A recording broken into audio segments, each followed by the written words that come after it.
Welcome back to Just Some Perspective podcast. I'm your host, Mosh Raman, and I recently just returned from a much needed vacation solo trip to Colorado. Highly recommend for nature lovers or if you've never been to Colorado. Arguably, potentially the most naturally beautiful state in the entire country of US because of the gorgeous mountains and the natural scenery. I'm gonna argue that it is the number one most beautiful because of the mountains, if you ask me. But to each their own. And some people prefer beaches, and some people prefer cities or whatever. So I had a wonderful time there. I went hiking. I did some hiking in Pikes Peak, which was the hardest hike that I personally have ever done. I went up to the exact halfway point between the bottom and the summit, which is called Bars Camp, which is like 6.5 miles up. And during my hike, I jot down a few things. I some ideas popped to my head, right? And the first one is the hardest place of to be on any mountain, or the most difficult is where? It's the bottom. Okay? And this mountain could be physical, it could also be metaphorical, okay? And it could be in the form of anything. It could be relationships, it could be new jobs, it could be starting a channel or something, a podcast, or it could be uh, relationships or anything, right? So the bottom is the hardest part because that is the lowest point, and of course that's where you have to do the exact most climbing. The undeniable largest climb is from the very bottom, right?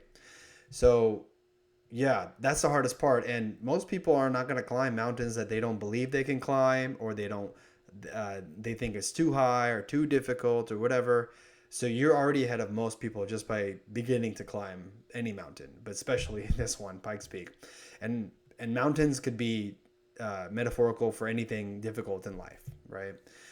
And so yeah, it's 6.5 miles up to the bar camp, and I really didn't have intention to go all the way up there.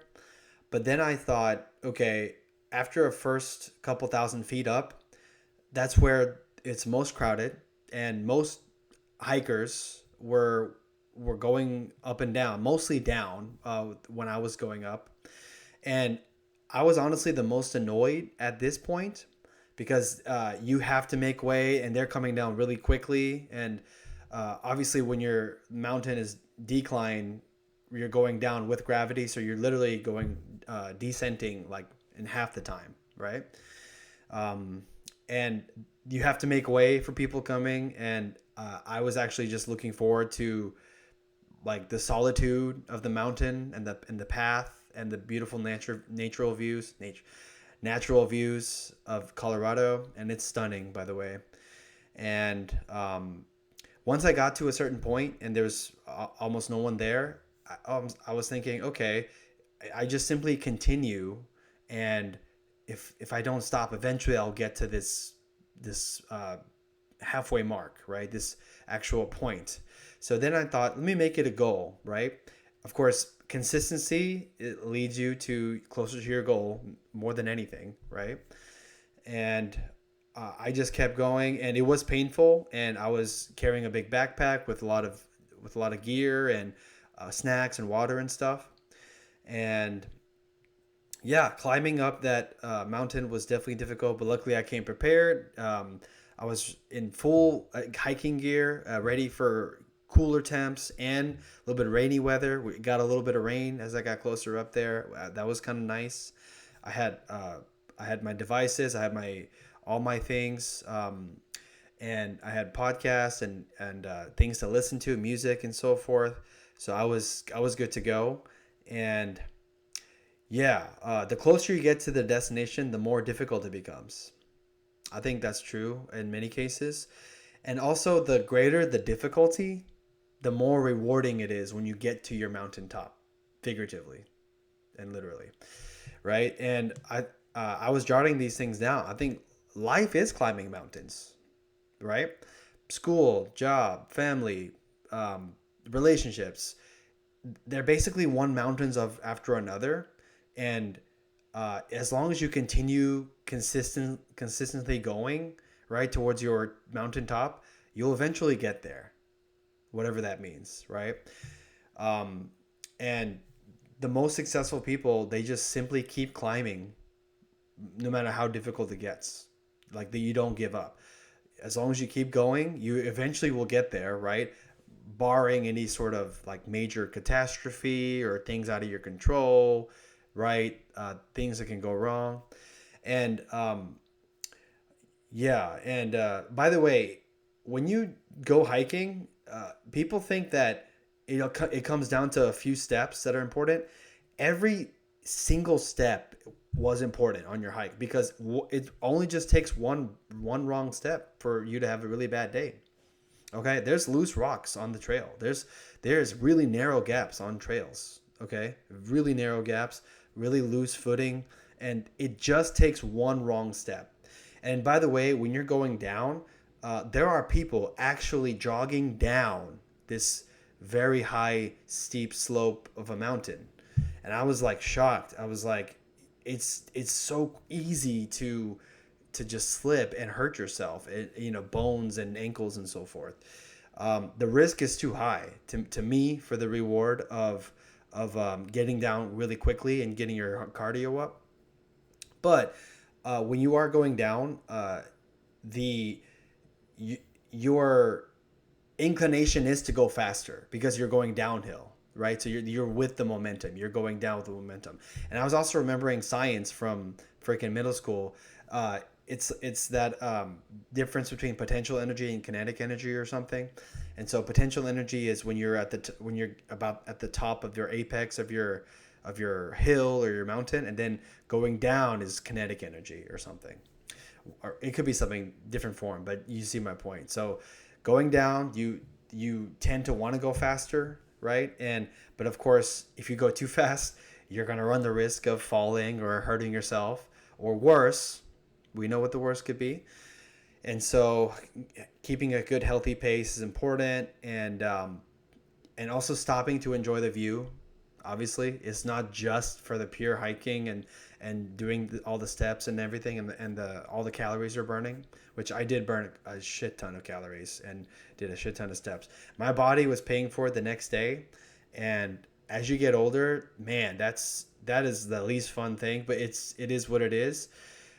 Now we live in a time where there's so much biohacking and there's so much option to like reduce impacts of aging and increase livelihood, longevity, and muscle and pain and joint pain of all that sort. But my God, I feel it even as an active person who takes health seriously and tries to consume correctly and intake as much macronutrients as possible. It was sore as possible after that hike. So it was pretty sore. So a few thoughts besides the hiking thing.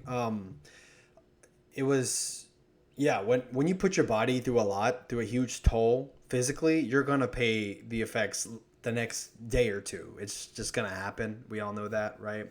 So, risk reward, right? So you don't have to push yourself, but if you do, the reward is you accomplish your goal, reaching a certain area, a certain mountaintop. The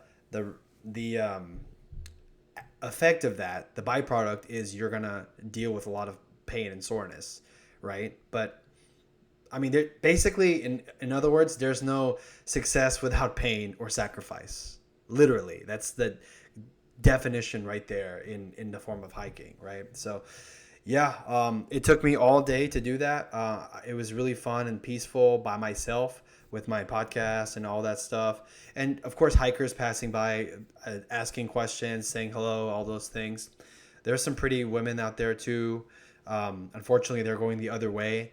And I'll be honest, when you're going up the mountain, when you're using the most muscle and the most heart rate is the highest, and you're most stressed because you're going against gravity and you're going uphill, you are least inclined to want to strike up conversations with people going down, and they're going fast because they're going with they're going down with gravity along the mountainside, and so twice as fast. So it's very difficult to have engage in conversation beside a quick hi, hello, nice day, whatever, right? So they're really going fast, and you're going much slower, but it's supposed to by design, right? So, but yeah, a lot of fun there. Some other things I thought. Okay, so on my way to Colorado itself and back, I was just thinking, whenever you're trying to do anything, another few things come up. Okay, there's always more obstacles. Like you're trying to overcome an obstacle. It could be getting gas. It could be, stopping to get lunch. It could be finding a bathroom. Literally every single time, another obstacle appeared. Okay, so I don't know how to explain this, but life is like whenever you're trying to beat a boss, it's like a video game. You're trying to beat a boss, and then there's always another mini bosses before you can face that actual boss, right? Like mini games or whatever. So number one is stopping for gas. Okay, and you have to find a gas station that's along your route, so you're not going off your route. And also, I kind of risked did a risky thing by letting the gas go as close to empty as possible before stopping. And then eventually it was like, okay, now I'm just being dumb if I just run out right here in the middle of the street. So I need to pull up right now and do so. But okay, so the bathroom is the best example, right? So when you got to stop to use the bathroom, besides rest stops that are designated by the states, which thank God for those, clearly they have restrooms there. That's the whole point, right? It's just take a stop from your drive and actually use your restroom and just stroll around, stretch your legs, whatever, okay, before you go back to driving. Sometimes when I stopped at places to eat or even at gas stations, they didn't always have bathrooms or available or working, and I had to go. So you can't stop. Or what I'm saying is, if one bathroom isn't open, that doesn't mean you just don't have to go anymore. No, you still have to go. So what does that mean? Your choices is find the next possible bathroom, nearest bathroom to me, right? And it's not fun, but I've experienced this loads of times that when you're trying to get the next thing done, I need to get to that destination. I need to find the next bus. I need to get to the next bathroom. Chances are you're going to face friction. You're going to face resistance. Okay. Every time I try, it's the first thing I try to do. It's never just A to B and that's it. It's never just 1, 2, 3. Okay. There's always more steps or more hurdles to cross every time. So, and another example is when trying to overcome, you'll likely encounter another one. And when you get to your destination, and let me back up here. Okay. Like I said, when you're trying to accomplish something or overcome an obstacle, probably another one or two appears. So you pretty much have only two options. Either give up entirely on that obstacle or on that destination or goal, or trying to accomplish that by accomplishing the first smaller goals first, right? So getting to your bathroom, and first one isn't working, find the clearest one, and then if that wasn't working, find the next one. Or hell, if within the first few things all bathrooms are not available, then you're just gonna have to find a place that you can just go right outside. So as a guy, I think a lot of us will do that. So yeah, and then another example, right?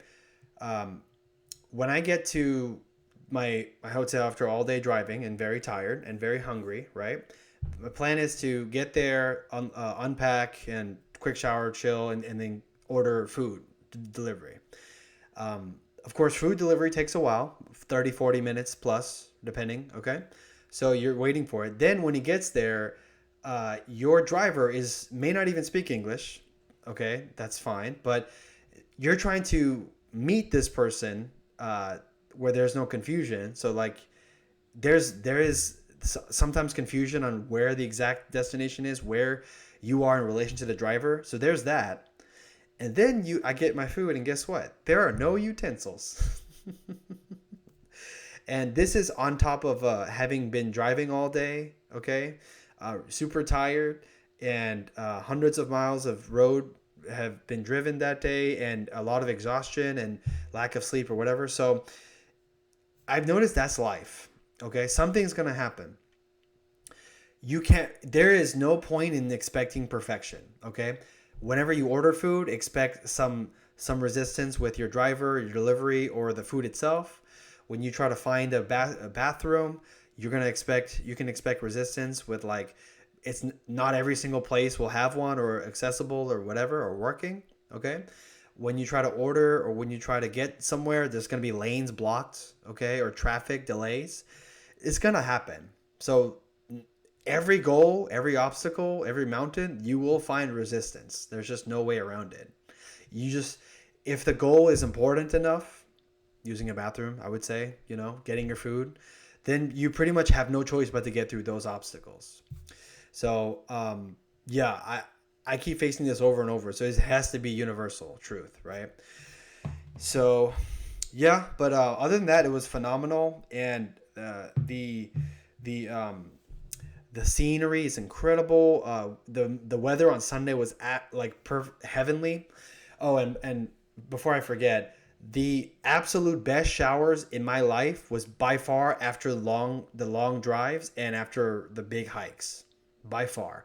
You have not experienced a shower half as good or 10 times a fraction as good as the ones like I just described after doing a 15-mile hike in your longest hike ever, and taking hours being outside all day, and then finally getting to your hotel and checking in and finally getting in the shower. It is heavenly. It is straight from God, the greatest shower ever. So essentially the reward is much greater when the sacrifice and the destination is harder to get to. You know what I'm saying? And you get there. So reward is much greater. And so let's see. A couple things like I thought about. There shouldn't be a rush to things, but at the same time, not to be complacent and not lingering. I think there's a sweet spot between going too fast and too slow. Okay, there's some sweet spot. We need to find that sweet spot, because too fast is rushing, and rushing increases risk, and potential problems can occur, right? But too slow, too complacent means you'll never get where you need to go in a timely manner. You're going to end up wasting time and so forth. So that's we need to find a sweet spot between those two. And yeah, what else?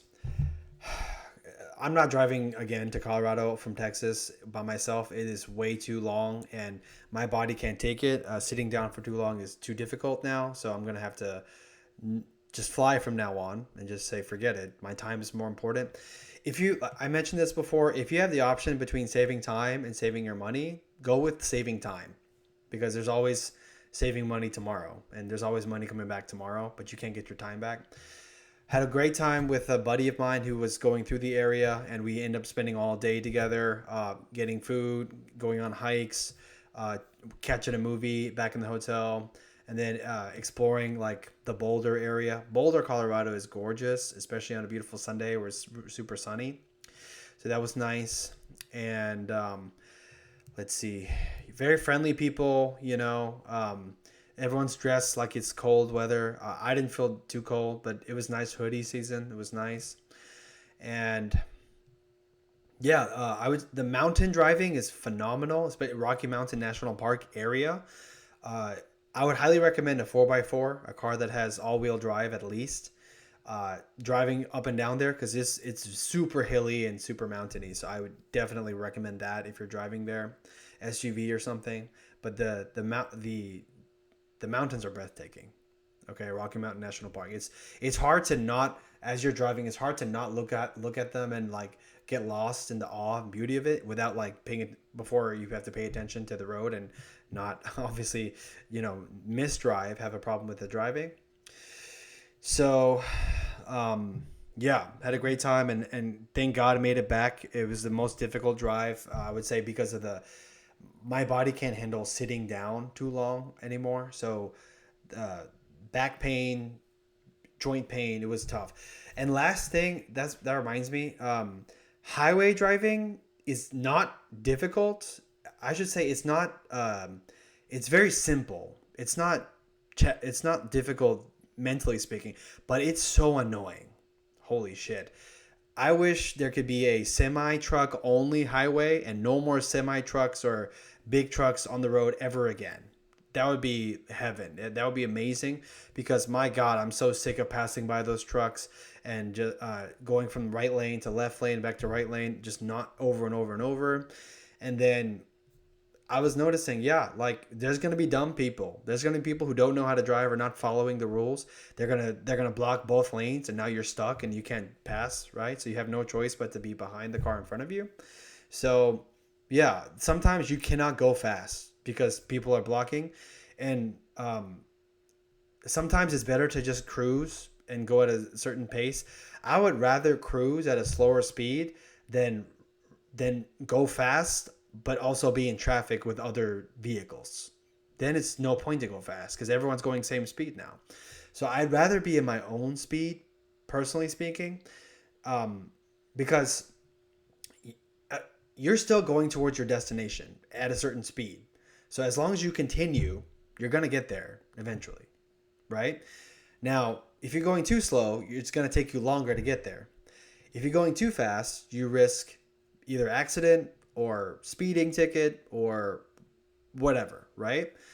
So there's still a balance between the two, and it's not driving is not hard. It's the time. It's sitting down too long. Um, it's other drivers on the road that make it harder, right? Blocking the lane, too many trucks, right? You can't just go around people. You're cruising, and the drastic shift of speeds between fast and slow, it just never ends. So yeah, it's not complicated. Okay, it's highway driving is not complicated. It's actually simple. It's just so annoying with all those factors. So, but yeah, otherwise, basically, that's a big way of saying journey and destination. In order to get to any destination, you have to go through journey, and that journey is going to mean a lot of tough times, a lot of difficult choices, and friction, and resistance, and obstacles, and whatever, right? But there is no destination without a journey, and the biggest journey, of course, is life itself, right? But yeah, I'm starting to get all these philosophies and thought processes in my mind now as I embark on these long roads and long drives. But I had a great time. I highly recommend Colorado for those who've never been. I don't. If you're from Texas, if it's more than a 600-mile drive, I honestly probably actually 500 miles. I don't recommend doing that drive. It will take you all day, and if you're by yourself, it is very difficult. It's challenging on the body, and it's not smart to be on the road by yourself um, in the vehicle for that many hours. It's gonna take a lot of toll on your body. Sleep, lack of sleep, restlessness, right? It's gonna be it's worse than drunk driving. Okay, so you're risking your whole health and your life at that point, and then yeah, obviously you have to take stops for breaks. Other drivers are crazy. Okay, there's gonna be real bad drivers and crazy people drivers out there, obviously, just like in everyday life. And then there is, of course, speeding possibility, police, right? Um, and then yeah, uh, trucks. I say they're the biggest hurdle for people in regular vehicles is big ass trucks. So I wish it would be nice that there's a future without semi trucks on the highway and just cars, and they have their own separate highway. That would be way better if you ask me. But who knows? We live in a capitalistic society, and that's part of it. Supply chain of getting materials from A to B. So anyway, I hope you got a lot of value from this video. If you did, please hit the like button, subscribe for more. And so, yeah, highly recommend visiting Colorado. And with that, this is Mosh, and remember,